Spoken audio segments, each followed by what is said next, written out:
chapter 2 of Song of Songs, or Song of Solomon, depending on what version of the Bible that you have. If you have an older King James, it's going to probably say Song of Solomon. If you have a new King James, or you have the new revised versions, it will probably say Song of Songs. Okay? All right, let's look to the Lord. Our Father and our God, it is again that we have come to thank you for blessing us and giving us another opportunity to come out to fellowship and to acknowledge you as our Lord. We thank you, Master, for the keeping power that you have extended to each one of us, for giving us a measure of our strength and health, and for allowing us to stay clothed in our right mind. We ask you, Lord, to continue to guide our footsteps and grant us wisdom, that we may not just hear your word, but we may live our lives in a way that will bring honor to your name. Thank you, Master, for these blessings. In Jesus' name we pray. Amen. All right. Any questions about anything we've talked about so far in Song of Solomon? Any questions so far? All right. Well, we're in chapter 2. Again, as I mentioned to you before, Song of Solomon. If you have an older version of the Bible, you will note that it probably says Song of Solomon. If you have a newer version, it probably will say Song of Songs.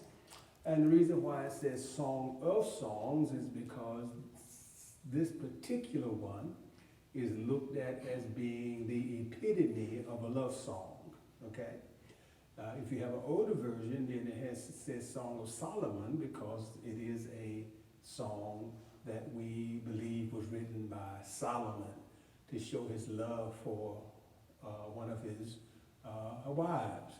Now, if you, as I mentioned to you before, there are some that will say to you that Song of Solomon is not a love story that deals with a man and a woman, but it is a prophetic look at the love that Christ has for us and that we should have for him. However, that is the minority opinion. And if you read Song of Solomon, it is my belief that you will appreciate the majority view, which this is the love of a man for a woman. And as I mentioned to you before, oftentimes people don't like to look at it as the love of a man for a woman, because we like to act like that in the Bible that kind of love or lust did not exist, okay? But here's what we know, that from the moment man was created, that there was something in him that had a desire to have a woman more than as a good friend, right? And vice versa. There was a desire for a woman to have a man for more than just a good friend. And so that's what Song of Solomon deals with, all right? So let's look at chapter 2. Another thing I said to you, I guess before we get any further, is I mentioned to you that one of the problems a lot of people have with teaching Song of Solomon is because sometimes it's difficult to differentiate who's doing the talking. Is it the man, or is it the woman? And so oftentimes people just kind of overlook it. I think it's extremely important not to overlook it, simply because we live in a society where people need to know how to love one another. And when I say love one another, I don't mean the way you love me as your pastor or the way you love your best friend. I think that spouses need to know how to love one another in a way that they can be locked up together for life and enjoy each other for life. Because one of the problems that we have in many relationships, marital relationships, is that the reason why people don't stay together is because the relationships become boring. That anybody here that is married and with your spouse, you certainly don't have to amen that. But if you know it to be true and you ain't ashamed, then you can go ahead and say amen, all right? And that's what happens. Now, when marriages become boring, it makes it very easy for the devil to get in the middle of things, okay? Because when things are boring, then that means that the wolf can slip in the back door, okay?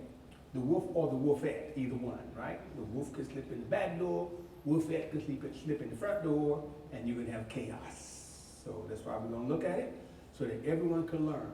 So that means also that if you're in a boring relationship, a boring marriage, I should say, because biblically speaking, if you're in a relationship and you're not married, then this is not your outline.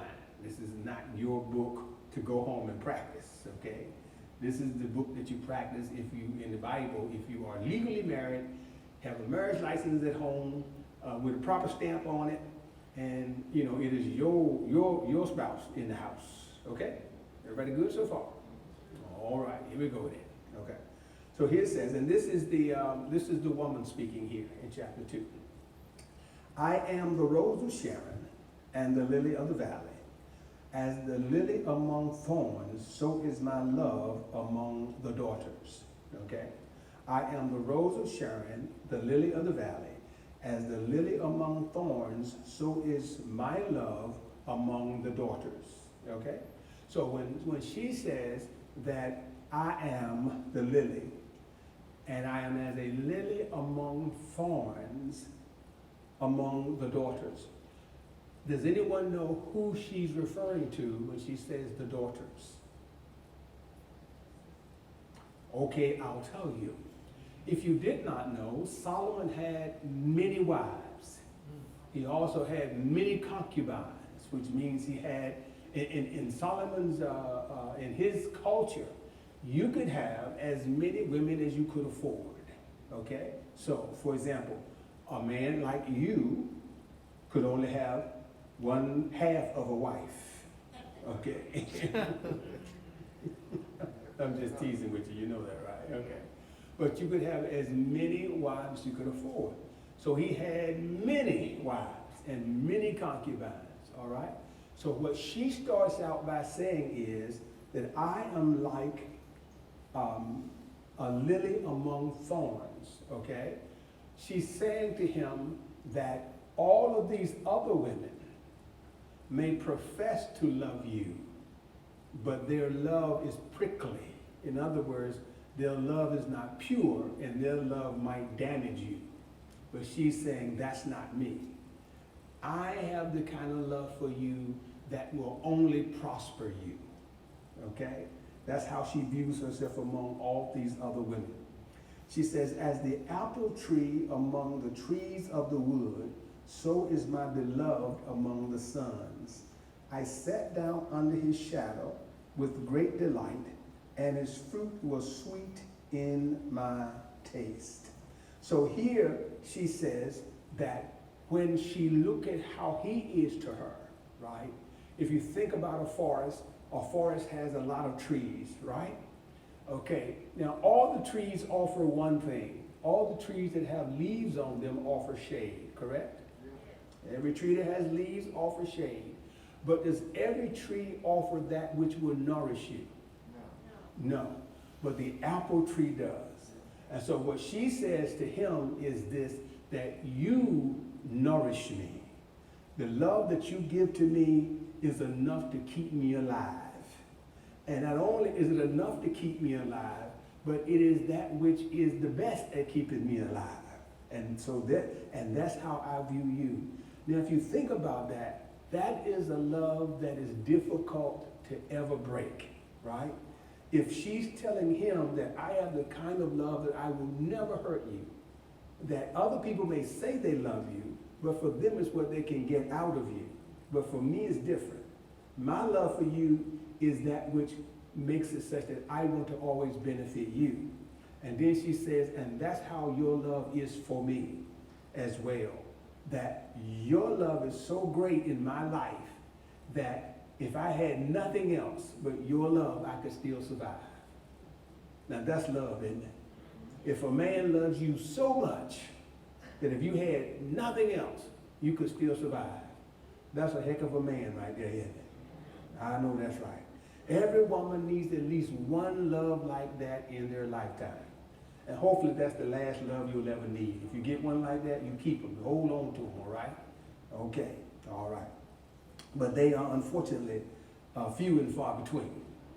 Okay? All right.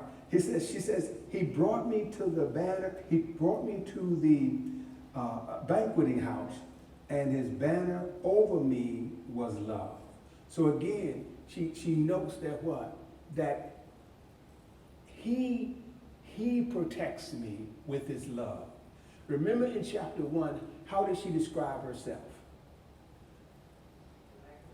She described herself as being what? Not comely. In other words, she says, to me, I'm ugly, right? And what made her think she was ugly? Because of the darkness of her skin and how her other siblings treated her. So her thought process was that means that I'm not as attractive as the rest of you are. But she says in this particular verse, right, that when he takes her to the banquet house, and a banquet house would symbolize, a festive place to go, somewhere where royalty may go, right? And she said, but when I go there with you, it's different. Because when I go there with you, no matter how I may have felt about myself, and no matter how other people may have talked about me, your love covers me. That's that banner over me. So your love sets me apart. So when people see me now, they hold me to high esteem because of who I'm with and because I'm with you. And they know that if you pick me, there must be something special about me. Okay? Now that's an indication right there of how caring he is for her. That he makes her feel like she now has high self-esteem.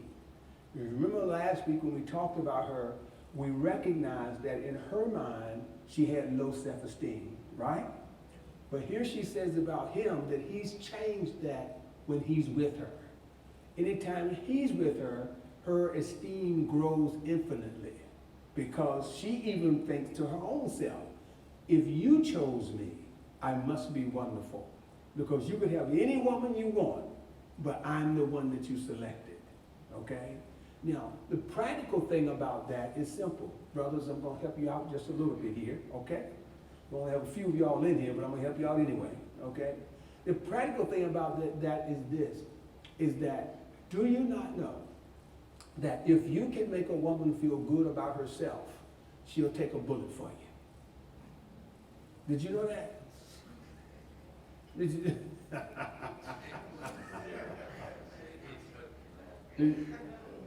Are you laughing because she said, I ain't going to take a bullet for you? Or are you laughing because you said, I don't believe you? Yeah. I don't know if any of you all ever watched, it comes on, I can't think of the station that it comes on, but it's called For My Man or something like that. Have you ever seen that, For My Man? All right, now, what would make a woman risk jail time? What would make a woman, and not only that, get caught and face 25 years and not tell on the man? Now, I know somebody says she's crazy. Well, you're right, she's crazy, but you know what it is? She's crazy in love. She's crazy in love. Because we say, you don't want that kind of love. But listen, let me tell you something. I know you ladies out there, most of y'all, not all of you all, but 92% of you all are saying she was crazy in love or not. I don't want that kind of love from a man.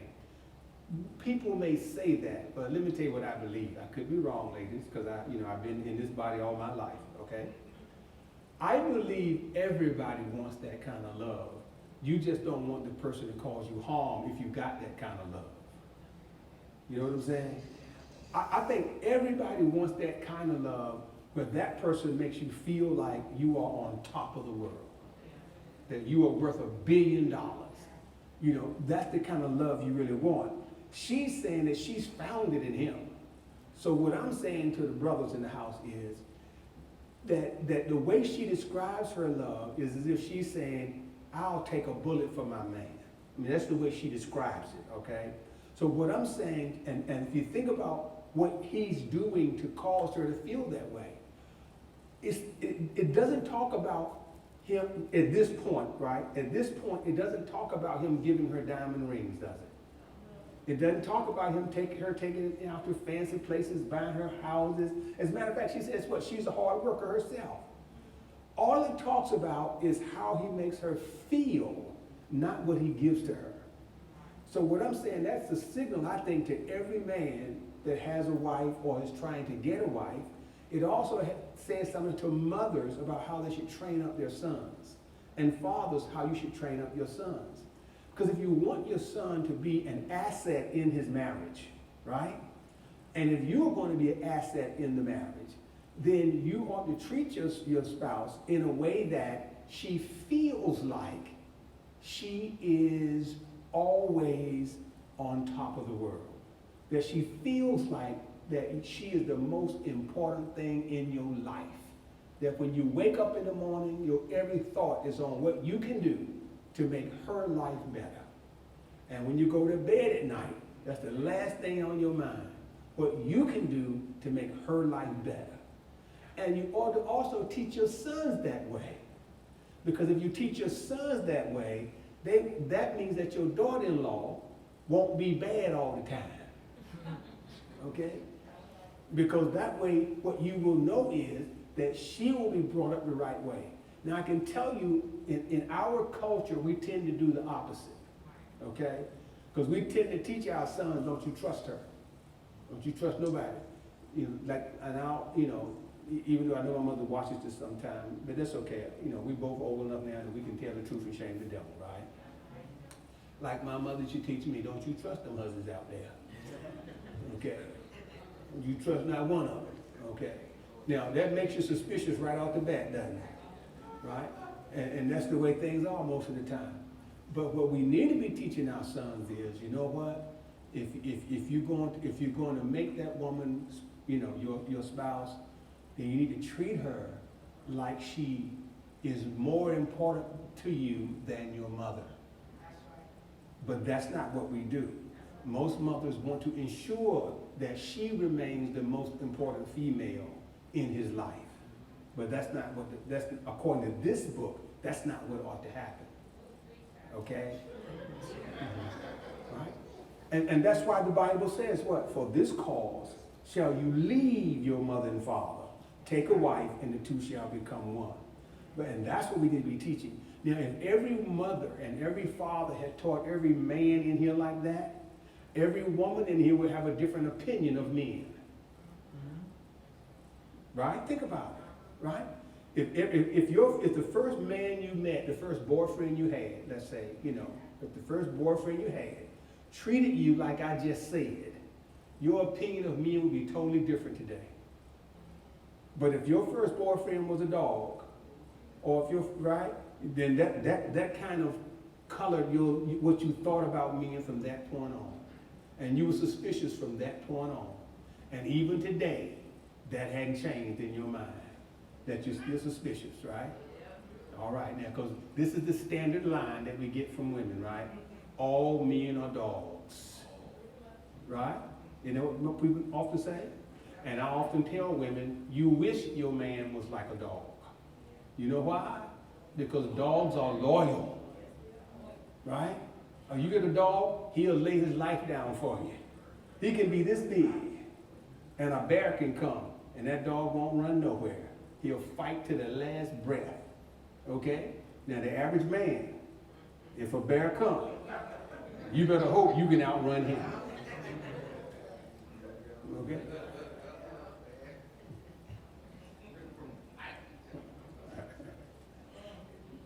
Verse 5 says, stay me with flagons, comfort me with apples, for I am sick of love. Now, when she says I am sick of love, what she means is I am love sick, right? I am love sick. Now, flagons can be interpreted two ways, but the way that it's most interpreted is like a raisin cake. But a flagon can be looked at that which contains wine, right? The reason why we interpret this as not something that contains wine, because later on when she's talking about, you know, being drunk with love, she actually uses the word wine. Okay? Everybody good?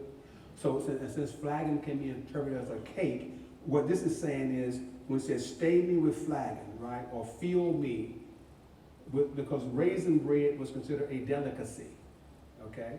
So stay me with flagons and comfort me with apples, for I am sick of love.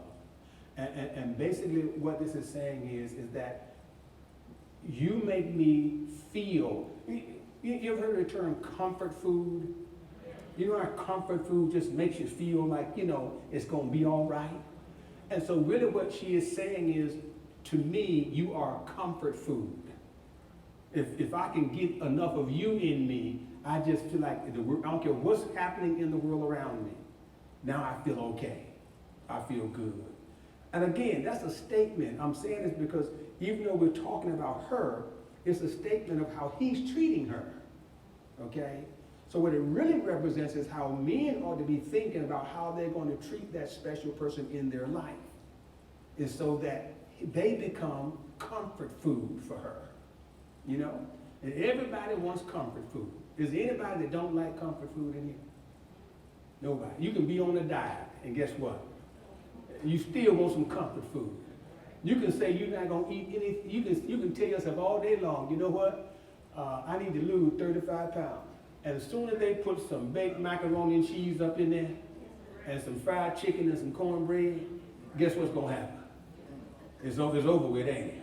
Why? Because I want that comfort food. Because this is another thing. Let me tell you something. I don't care how mad you are at somebody. I don't care how hurt you are with somebody. If the comfort food is right, you hungry. Okay? I don't care what's going on in your life. If the comfort food is right, you hungry, you'll eat it. Now, this is why I know. Okay? Now, I've been doing funeral services since 1989. I've been the officiant since 1989. And here's what I know. I don't care who died. I don't care if it's mom. I don't care if it's daddy. I don't care if it's husband. If it's husband, anybody crying a whole lot, no way. But I don't care if it's husband. I don't care if it's wife. I don't care who it is. By the time you get back to the repast, if the chicken is right, okay? If the macaroni and cheese is right, okay? Just like one time the lady came and had her man in the back of the church frying up their chicken, because they said they wanted to fry it up hot, okay? Somebody had a nerve to even bring some pig feet in here one time at a repast, okay? Now, it seemed like to me this is how it worked. The more you love the person, the better the comfort food is. If it's somebody that died that you didn't really care a whole lot about, like say your husband died. Your husband died, you ain't care about it, you know what you say? Well, y'all go on the farm first and get some of that chicken, bring it on up in here, right? But if it's somebody you love, that's when you got the pig feet, the pork chops, you got 2 or 3 meats, you got everything up in here. Why?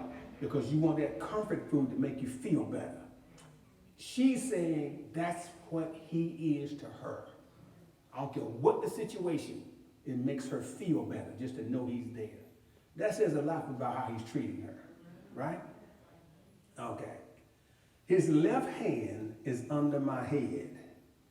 Can you just imagine this in you? Just imagine this as I'm reading, okay? His left hand is under my head, and his right hand doth embrace me. That's a smooth joke, ain't it, boy? That's really smooth right there. That joke is smooth, ain't it? Yeah, I'm telling you right now. Good goobly goob. He working it, ain't it, boy? Yeah, he working it, ain't it? Gently caressing her, right? I charge you, O ye daughters of Jerusalem, by the roes and by the hinds of the field, that you stir not up nor awake my love till he please. Now that's a figure of speech that they happen to use in that day. Kind of like when we say something like, you know how when you're talking to somebody, you say, "In, please." You know what I'm saying? Everybody get what I'm talking about? Yeah, that's kind of a figure of speech, or "I wish you would." Like when you say, "I wish you would," what do you really mean? You mean you better not do it. But that's what you say, I wish that so-and-so would. But what they really mean is, you better not do it. And that's the kind of figure of speech this is. It's saying what? That you better not mess with my man. Because, he got his left hand under my head, and his right hand is embracing me. He working that right hand, see. The left hand stabilizing, and the right hand is doing the job, is working, is embracing. Embrace, that's a hand, ain't it? Embrace. So, and she's saying, y'all better not stir nothing up. Don't start nothing, don't be nothing. Don't come in here and make no noise, don't call nobody name. Matter of fact, don't even come in this corner of the castle. Okay? Yeah. All right. It's getting hot in here, ain't it? Yeah. Just thinking about that left hand and that right hand. Okay. The voice of my beloved, we're in verse 8 now.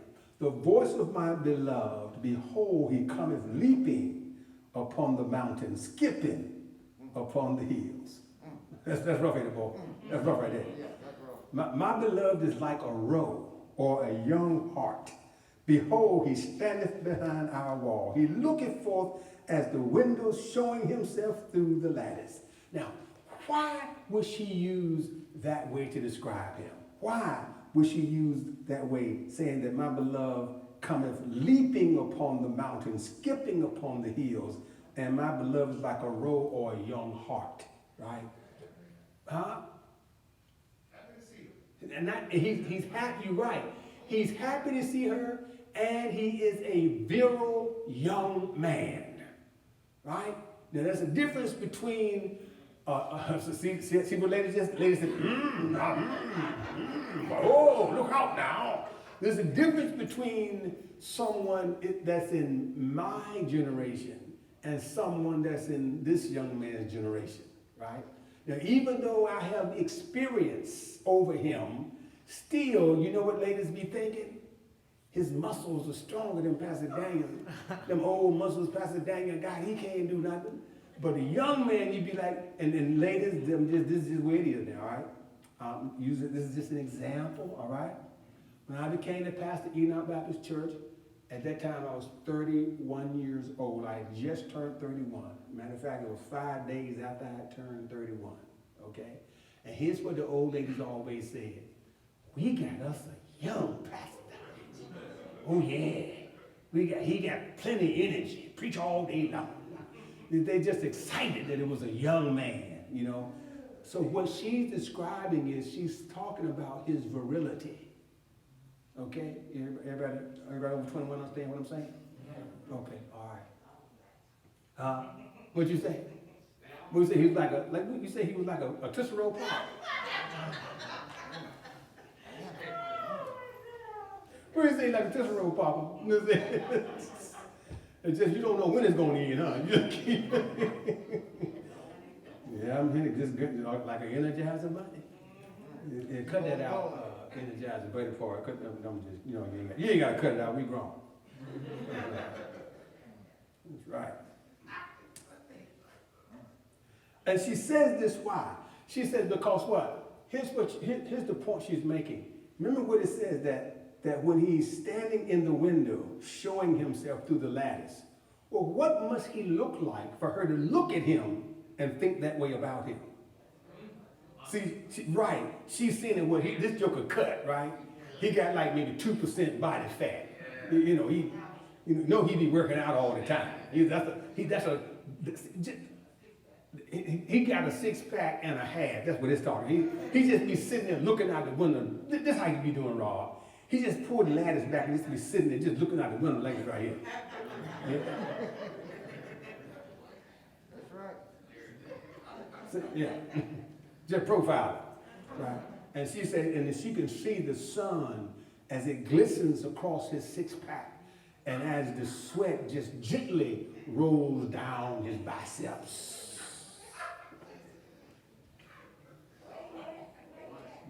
Say, where he at?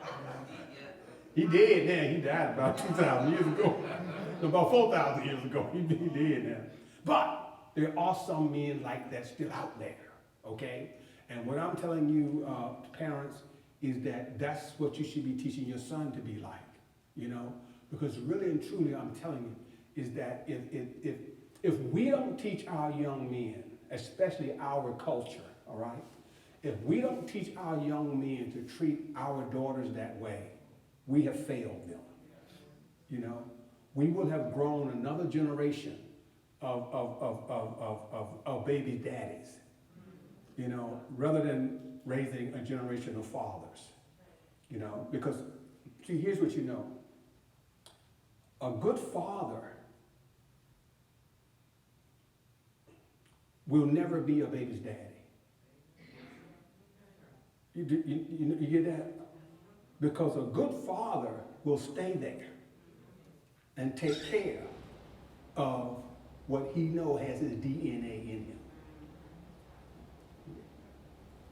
All right. Verse 10 says, my beloved spake and said unto me, rise up, my love, my fair one, and come away. See, she's still talking about how good he is and how he treats her.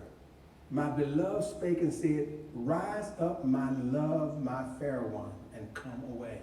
So he's telling, he's even now he's still lifting her up, right?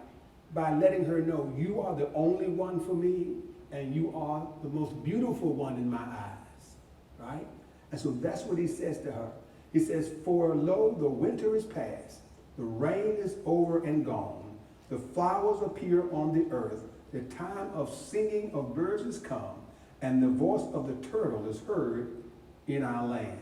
Now, when he says the voice of a turtle, you know he doesn't mean that thing that comes, she doesn't mean that which crawls into a shell, right? Turtle is short for turtle dove. Do you all know what a turtle dove is? A turtle dove is something similar to a pigeon, okay? And so what he's symbolizing in is that love is in the air, okay? Anybody ever seen the movie Bambi? Is it Bambi? It is Bambi, when you grow up and get animals on the head, right? Yeah. What happens in the springtime in the movie? Y'all don't remember? My goodness, been that long. Huh? Okay, generally when you speak of springtime, everything has been in hibernation, right? Everything has been hibernating through the winter, right? The bears have been hibernating. Everything has been cold. If you are an animal like a deer, you hiding because you're trying to keep from getting eaten by the wolf, right? So everything is in just basic survival mode. When the spring comes, this is symbolism, okay? Everything has new life, right? So everything is coming renewed again. So you've been hibernating, you've been, you know, all that stuff all winter long. Now, what's the first thing you think animals are going to be thinking about then? When those birds come back and they start chirping, what's the first thing they start to do? They lay some eggs, right? So mating takes place. And that's what he's telling her, right? Hey, listen, my dear. You all remember the song by, can't think of his name right now, I'm drawing a mental blank. But the song is called Let's Get It On. Marvin Gaye, right, thank you. Girl, you young as you are, you know about Marvin Gaye. Marvin Gaye, all right now, that's right now, all right. This is, if you take these verses right here where it says from verse 10 to verse 13, if you sum that up, it would be in Marvin Gaye's song, Let's Get It On. Because that's what he's telling her right now. But he's telling her in a sweet way, you know. He's calling her what? You are the love of my life. You are the most beautiful woman I've ever seen, you know. And so he's captivating her and whispering in her ear. And then he tells her, baby, it's about time. You know, it's about time for us to go ahead, you know, to be grown.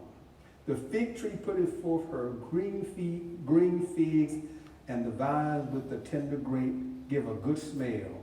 Arise, my love, my fair one, and come away. So he says, listen, let's go. Come be with me. All right? O my dove, thou, and I'm in verse 14. O my dove, thou art in the clefts of the rock, in the secret place of the stairs. Let me see thy countenance, let me hear thy voice.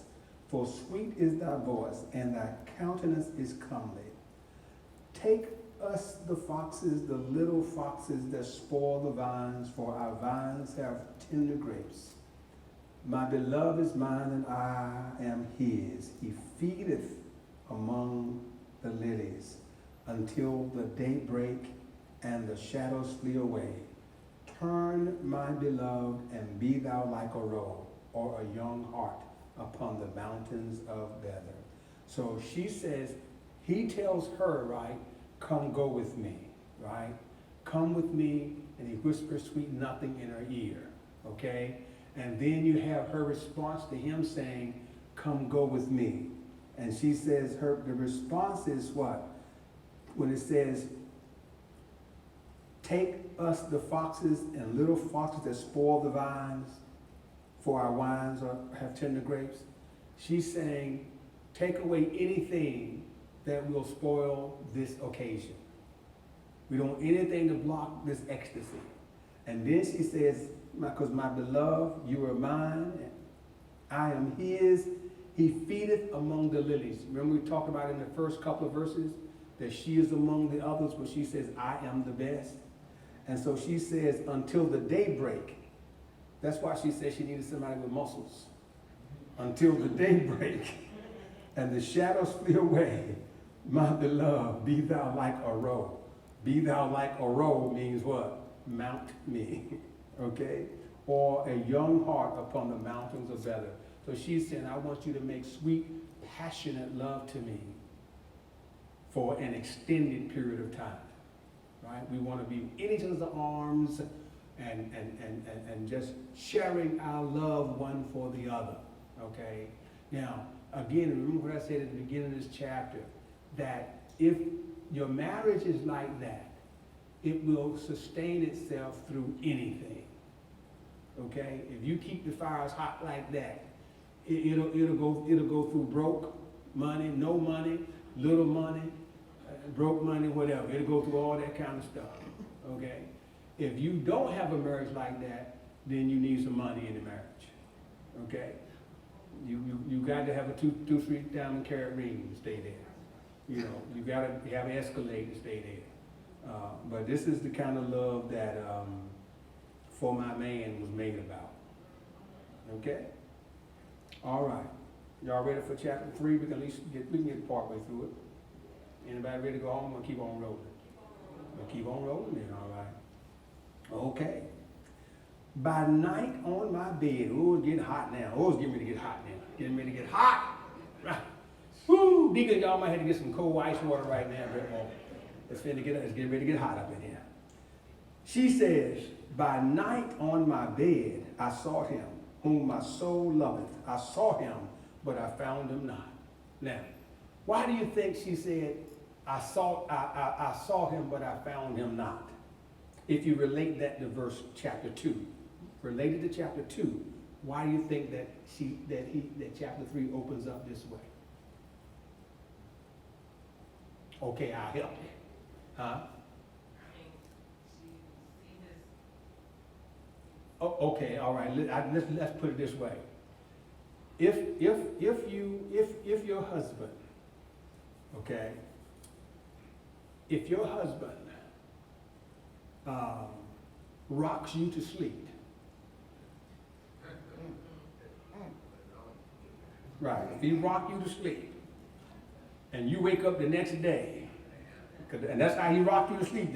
If you woke up the next day, he knocked you out. What's going to be on your mind when you open your eyes? Where is your head? I need him again. Right? That's because this is in relation to what she's just talked about. They've just talked about what? A romantic interlude that was exciting for everybody. So then she said what? By night on my bed, I sought him. Here it is, I'm ready for round 2. And I don't know where he's at, right? She says, but I will arise now. And this is her speaking, right? I will rise now, verse 2, and go about the city in the streets, and in the broad ways I will seek him whom my soul loveth. I sought him, but I found him not. Now, guys, I'm trying to help you out again. Now, you know, this was a heck of a man right here, ain't he? That homegirl say, what? I know it's midnight. I know it's dark outside. I know some thieves and robbers out there, but I'm going to find this man. Right? Now, right, she got a flashlight, got a candle or something, looking for this man. Now, so guys, here's the long and short of it. If ain't nobody hunting you down like that, you need to go back and read Song of Solomon about 3-4 more times. Okay? Verse 3. The watchmen that go about the city found me, to say, to whom I said, saw ye him whom my soul loveth? But it was but a little that I passed, from them. But I found him whom my soul loveth. I held him and would not let him go until I had brought him into my mother's house and into the chamber of her that conceived me. So she said, I know, that's a right there. Boy, look here. I told you go get some ice water, didn't I? She said, what? I looked and they did not know where he was, but I kept searching, right? I kept searching till I found him, and I held him tight, and I would not let him go. And then what did she do? She took him to her mother's house. And then when she got to her mom's house, what did she do? Now, didn't go to the little bedroom, you know, because mama got a nice bedroom. She didn't go to the bedroom where the kids sleep at. She went to mama's bedroom. Mama, you got to get out of here. Now, you know, let me tell you something. If you kick your mama out the bed, now that's a tough woman. That's a tough man. Anytime the man had you putting your mama out her bed, mama, go in there and fry some chicken for my man. Ain't nobody got time to mess with you. And some baked macaroni and cheese. That's right. I'm dead. It's tough. That's tough man right here, boy. That's tough. All right now. Yeah, took him where? In the chambers of her that conceived me. I charge you, O daughters of Jerusalem. And here's that same reference again, right? When we say, I wish you would. I charge you, daughters of Jerusalem, by the roes and by the hinds of the field, that you stir not up nor awake my love till he please. Right? She's saying, listen, I'm letting all y'all know, mama, you included, don't be no fool, mama. I'm letting y'all know, don't nobody better come knock on this door. All right? Nobody better not do nothing until my man say it's over with. Everything. Then y'all can come and say something to me. Until then, you better not stir nothing up in there. All right? Man, that's some tough stuff right there, brothers. Brothers, you need to, brothers, we got to up the game, man. I'm going to have a class, Brother Rob. I'm going to have to hold a class, man. So brothers know how to up their game around here. Okay? Now here's why I'm saying that right now. See, if the brothers was up in their game, these ladies wouldn't even be in Bible study. They'd be home soon. They'd be home frying us some chicken and cooking us some macaroni and cheese. I'm sorry, ladies. I had to be that. Okay, all right. But you know, when you think about the Bible, you don't think about intimacy. Not like this. I know this is, well, remember I told you that traditionally in the Hebrew culture, you had to be a grown man before you could read Song of Solomon. You know, because it was like an X-rated book. But it is about reality. It really deals with what intimacy ought to be like, you know, between people that are husband and wife. And it just so happened that for Solomon, he could have more than one wife. And for us, you know, over one wife will get you killed. So you got to stick with one. Okay. Verse 6 says, who is this that cometh out of the wilderness like pillars of smoke, perfumed with myrrh and frankincense, with all powders of the merchant? Behold, his bed, which is Solomon's. Threescore valiant men are about it, of the valiant of Israel. So she's describing now what? Her standing off and seeing him come to her, right? So now we've gone through what? We've gone to 2 rounds, right? Went through 1 round in chapter 2. We went through another round in the first part of this chapter. And now we get into round 3. Okay? What a man. That's all I got to say. What a man. Now, as she says now she kind of lets us in based on the verbiage of who her lover is. So before, all we knew, it was just some man, even though I told you all it was Solomon. But she didn't actually tell you that until this point, in the song. So now she says what? I see him coming out of the wilderness, and I beheld the bed, which is Solomon's bed. And he had all these valiant men around him, because back in that time, you would have men on either side that were ensuring the safety of the king as they carried him forward. Okay? Behold, his bed, which is Solomon's, 80 valiant men are about it, of the valiant of Israel. So these are the best, strongest men in Israel, right? They all hold swords, being expert in war. Every man hath his sword upon his thigh, because of fear in the night. King Solomon made himself a chariot of the wood of Lebanon. So his bed was an expensive bed. Okay, the wood of Lebanon was extremely expensive. In fact, that was some of the wood that was traditionally used in the building of the temple. So it's very expensive wood. He made the pillars thereof of silver, the bottom thereof of gold, the covering of it of purple, the midst thereof being paved with love for the daughters of Jerusalem. Look, Solomon ain't nothing but the truth. Okay? Solomon ain't nothing but truth. Listen, can I describe that bed one more time? He made the pillars thereof of silver. That's his bed, silver. The bottom thereof of gold. The covering of it of purple. And purple signifies royalty. And the midst thereof, in the midst thereof, being paved with what? Love. That means what? That bed was what do you call it?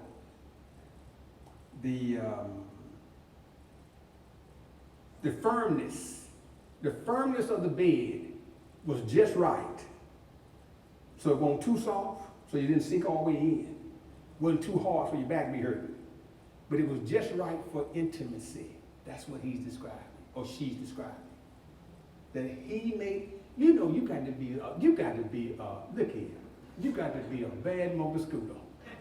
That you engineer a bed just for that purpose. Can you imagine going to Haynes Furniture Store? And look here, sir, this is what I need to get.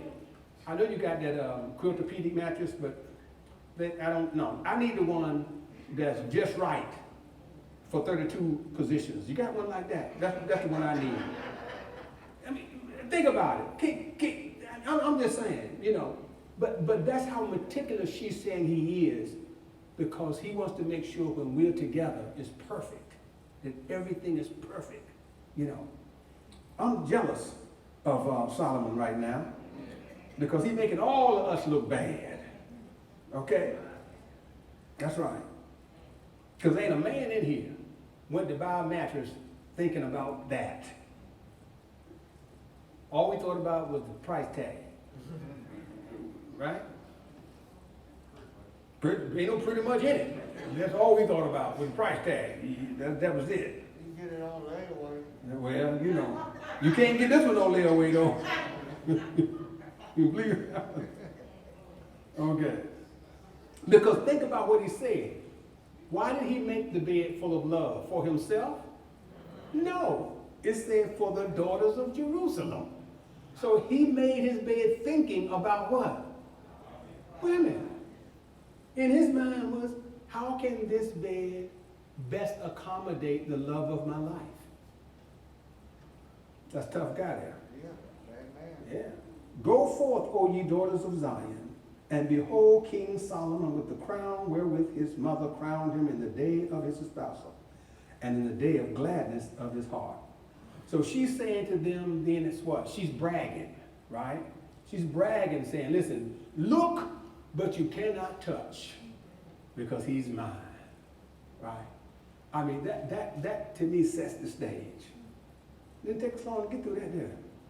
No, but it was still hot though, wasn't it? Yeah, it was still hot.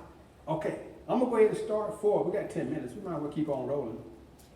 Might as well keep rolling. Behold, thou art fair, my love. Behold, thou art fair. Thou hast dove's eyes within thy locks. Thy hair is as a flock of goats that appear from Mount Gilead. Thy teeth are like a flock of sheep that are even shorn, which came up from the washing, whereof every one bears twins, and none is barren. So now what we have is Solomon describing her. Okay? So now he's dealing with her a little bit, all right? And so he's saying about her facial features, even though all she thought about was how dark she was, right? But he's looking at individual features. Where she saw her face, he sees her eyes. He sees her nose. He even is astonished at her teeth. Okay? Because when he says her teeth are like a flock of sheep that are evenly shorn, he's meaning that, you know, when you shear them, that they're all straight. They all are the same. So she doesn't have any rotten teeth, right? And then it says what? Also there are what? Every one bear twins, none is barren among them. So everyone has been washed white, and there is none, everyone has a twin. There is none barren among them. Meaning what? There are no missing teeth in her mouth. And remember, they did not have dentists, they did not have fluoride, they did not have deep cleaning, they did not have Listerine, they didn't have all that stuff back then. But he was saying, I'm looking at every detail of you. I'm looking at your hair and how it gently falls on your neck. I'm looking at your dimples. I'm looking at every detail. I'm not just seeing the color. I'm seeing you as a person. And that which I see is beautiful. You know, now, again, guys, even though this is him talking, it gives us insight. Think about it. It gives us insight to how to court a woman. Okay? Now, here's the thing. Ladies, how would it make you feel if a man was talking to you and he remembered every detail of your face? If he remembered what what hairstyle you had on when he first saw you, even you when you did not know he was looking at you. If you remember the outfit you had on when you were sitting on the second row on the third Sunday in December.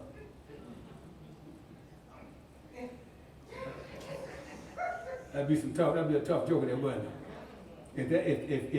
If when he talked about you, I mean, just in general conversation, you know, nothing, no slick stuff, but just in general conversation, you say, hey, you know what, you know, that blue outfit you had on, you know, when you came to church, you remember when the pastor had Pastor Appreciation Day? And what, in October? You remember that? And you came up, you had that girl, that blue dress. I like that. That really fits you. You know, it really showed what the type of classy woman that you are. Now you have to think back. Wait a minute, what did I have on back then? Then you go home and look in the closet, right? I got that dress right there. Then you put it on. Now you be like, you know what? I do look kind of good in this dress, don't I? I do come think of it. Now, guess what's going to happen next Sunday? You wearing that dress. You come right on up in here wearing that dress. See? If he, dove's eyes, right? Dove's eyes are what? Soft and alluring. If he's talking to you about the color of your eyes, right? Now, because this is the thing. The average man see you in the club, he ain't looking at your eyes, is he? What are you looking at? Right? Y'all know exactly, because sometimes y'all will say something like this. Look up here, don't look down there. Look. Talk to me. Don't talk to them, talk to me. Right? But what you want him to do what? Is see you and not just a particular body part that you might accentuate. But that's what he's saying. The lips are like a thread of scarlet. So what? Red lips, right? Verse 3. And thy speech is comely. Thy temples are like a piece of a pomegranate within thy locks. So he's talking about how her hair falls down and caresses itself against her cheeks, But he's doing it in poetic language to say, baby, you know what? Girl, you just flat out beautiful. Every detail about you is beautiful. Every little thing. Thy neck is like the Tower of David, builded for an armory, whereon there hang 1,000 bucklers and shields of mighty men. So he's saying to her, yes, you may be sturdy, but you know what? Your sturdiness, because remember she thought how she worked all the time? He's saying, but your sturdiness is what gives you a stately look. Right? It's stately, because he's invoking the king and his tower. You're like David, you're stately. He said, thy two breasts, oh my God, look out somebody. Thy two breasts are like two young roes that are twins, which feed among the lilies. He said what? Ain't none of this, you got a cup that one side is a B and the other one is a C. Right? He said, but they twins. Right? They twins.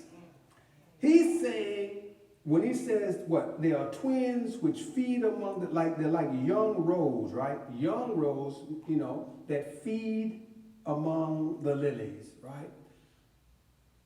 He's really saying that they are without blemish. That in his mind, he's saying that they are perfect, without blemish. And when he said they're like young roes, okay, like young roes, what did you say? You said it? Go ahead, say it again. He said, right, that they are perky. He's saying what? They're not hanging down to your waistline yet. Listen, I didn't write this. We just reading it, right? That's what he said. They're like young roes, young twins, perfect in nature. All right? Okay. Right. All right, so here's what we're going to do, because I got 7:58, and it kind of, now we take it in a different direction now. So I'm going to hold it right there. And because y'all can't take it away at night no way. Y'all, somebody. Yeah, so we better stop right there for listen, I'm trying to tell you. Okay, all right. So we're going to stop right there.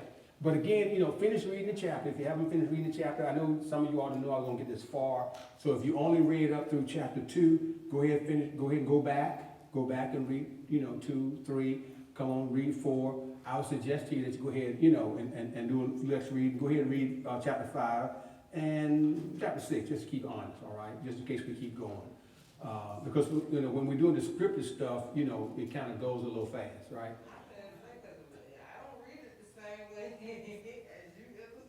Well, how'd you read it? I'm just curious now. How'd you read it? I'm just saying, you give us options, and I guess if we can visualize and see things, when we read it, just don't flow in my head this way. Actually, nothing about the Bible flows in my head. Oh, okay. You describe it. Oh, okay. Well, now that I'm putting it in, because this will be kind of like you read a poem, right? If you read a poem, unless you understand, how the poet writes, you may not get everything, right? But now that you're understanding the language and the phraseology, does it make it clear? Yeah. But if this was the first book before Genesis, it'd be a lot of multiplying, wouldn't it? Yeah. But yeah, Solomon's book, Song of Songs, it's just, to me personally, it just is, and certainly it's a grown folk book, right? But it talks about real stuff. I mean, all the books talk about real stuff. Let me say that right there. All of them do. But oftentimes, when we're reading other books in the Bible, we talk a lot about the spiritual, the mystical kind of stuff. People want to know all that kind of stuff, how did God create that? They want to know the miracles, the creation. We don't oftentimes get into everyday stuff of how to deal with everyday kind of stuff. We do a little bit, but not oftentimes. We definitely don't talk about intimacy. It's rarely in the Bible do people talk about intimacy, because especially in Protestant churches, because we act like, intimacy is something so evil. Oh my God, so evil. We act like that we didn't come from somebody being intimate, and we all did. We also act like everybody in church is a bunch of virgins, which we know that ain't true, right? But what we also know is that the more that is one thing to talk about sex, it's another thing to talk about being intimate. Song of Solomon is not about sex. It's about being intimate. It's about bonding with somebody, emotionally and physically. It's about connecting with them so that they feel you and you feel them. And that's when you have a great relationship. Okay? All right. And with other wives, you didn't have that bond with them?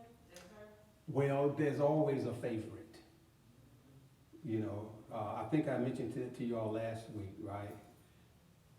You don't remember that? Well, maybe you don't. I mean, I did, but I don't think maybe it didn't come across this way. Remember I said this to y'all last week?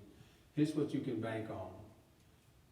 That any man that chooses you has already told you, you are the most beautiful woman that I know. See, he's already told you that. Because, and from the rest of it is how you approach him and how you push him away or not push him away. Now, granted, every man is not intelligent, so let me say that up front. So when I used to go to an optometrist, I don't remember his name off the top of my head, but he had a plaque on the wall that said this: what the eyes admire, the heart will desire. Okay, you can take that one to the bank. Anybody that picks you, when I say pick you, I don't mean took you home for one night stands. That's not what I'm talking about.